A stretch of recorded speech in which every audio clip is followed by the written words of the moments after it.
Here is the lie you were taught about money's origin. The true story is hidden at the bottom of the ocean. On the island of Yap, a giant stone disk lies at the bottom of the ocean. Everyone agrees it belongs to one family, so it counts as currency anyway. No one has ever seen it. No one needs to. This is money without touching, without moving, without even existing in your hand. Now compare that to the story you were taught in school. A baker needed meat, but the butcher didn't need bread. So humans supposedly invented money just to solve that awkward exchange. It's called the barter myth, and it appears in almost every economics textbook. Adam Smith wrote it in 1776 in The Wealth of Nations. But here is the problem. It never happened. Anthropologists spent over a century searching for a pure barter society. They found trade, they found gifts, they found debt. They never found a tribe that ran on barter alone. Cambridge anthropologist Caroline Humphrey put it bluntly. No example of a barter economy has ever been described, anywhere.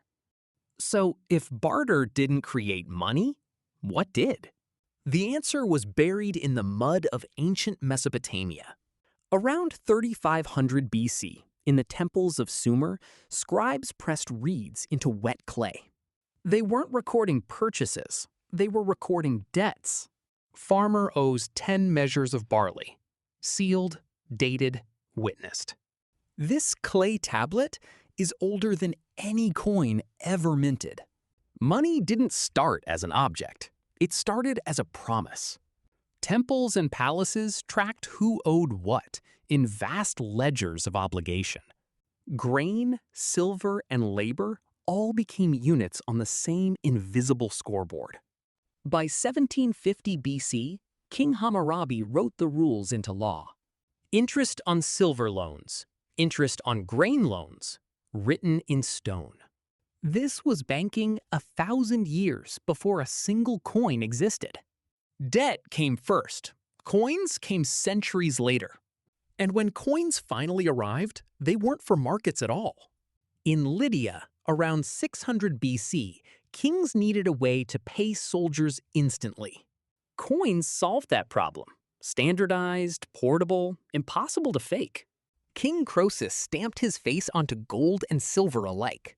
Suddenly, taxes could be paid back in the very coins the king had issued. It was a closed loop, a state minting the money it demanded in return.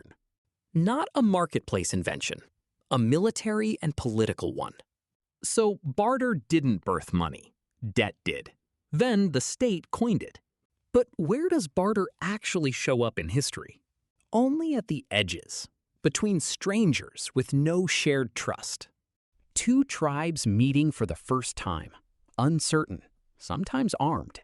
No credit system exists between enemies, so goods change hands directly, on the spot. Barter isn't the origin of money. It's what happens when trust runs out. Inside a community, something completely different was happening. Among the Trobriand Islanders, canoes carried shell necklaces across the ocean. This is the Kula ring, a gift exchange spanning entire island chains. No one haggles. No one demands equal value in return. The gift itself carries obligation, a debt with no due date. On the Pacific Northwest coast, chiefs held potlatch ceremonies. They gave away blankets, canoes, even copper shields to gain status, not profit.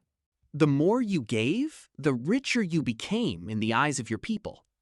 This wasn't inefficiency. It was a completely different logic of wealth. Economists called it primitive. Anthropologists called it a working system. These societies didn't need barter because they never lost track of each other. Everyone remembered who had given and who still owed. The ledger wasn't clay or gold. It was memory itself. Which brings us back to that stone at the bottom of the ocean. The Yap Islanders never needed to move their money because they never forgot whose it was. One stone, too massive to lift, sank on the way home from another island centuries ago. Its owners kept their wealth anyway, because the whole village agreed it existed. Money, in its oldest form, was never really an object at all. But if money isn't an object, then debt can quietly become a trap. In ancient Sumer, interest accumulated fast, and grain harvests failed. Farmers borrowed to survive, then borrowed again to pay the first loan. Debts piled up faster than crops could grow. Families sold their labor, then their children, then themselves. Entire villages could collapse under compounding interest. So Sumerian and Babylonian kings did something radical. They declared a clean slate, canceling all debts at once. It was called a Jubilee, and it happened again and again. Not out of kindness, out of necessity. Debt bondage could topple a kingdom. This wasn't a footnote. It was standard practice for 2,000 years. Money, from its very first day, was already a tool and a trap.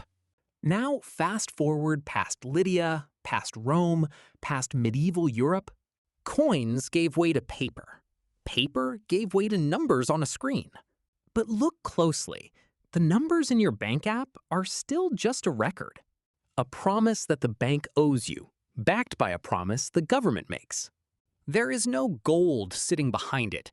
There never really needed to be. Your credit card is not so different from a Sumerian clay tablet.